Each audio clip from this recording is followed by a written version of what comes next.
এই দাঁড়া দাঁড়া দাঁড়া, এই দাঁড়া। বিয়ে না করে চলে আসলি, এত সুন্দর বউ কি আর পাবি? বউয়ের থেকে তোর জুতার দাম বেশি হয়ে গেল।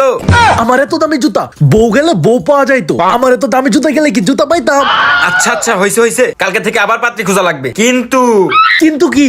আবার যদি কিপটা আমি করছস, তোরে বাড়ির থেকে বের করে দিম। আল্লাহ গো, বাড়ি থেকে বের করে দিবে? আপাতত শিকার হই। আচ্ছা আচ্ছা ঠিক আছে, আমি আর কিপটামি করবো না।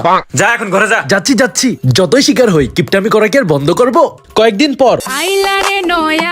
আব্বা আমি রেডি। আব্বা আজকে আমি একটু কিপটামি করিনি, দেখো কোটি পড়ছি, পাঞ্জাবি পড়ছি, আবার জুতাও পড়ছি। কি হইলো? পোলাই কামটা করছস কি? আমরা পাত্রী দেখতে যাইতেছি, বিয়ে করাইতে না। যা অন্য ড্রেস পরে আয়। আচ্ছা আচ্ছা যাইতাছি। আব্বা আমি এইবার একদম ফুল রেডি। আচ্ছা হয়েছে হয়েছে, এইবার যদি খালি কিপটা আমি করস, এই বাড়ির দরজা তোর জন্য বন্ধ।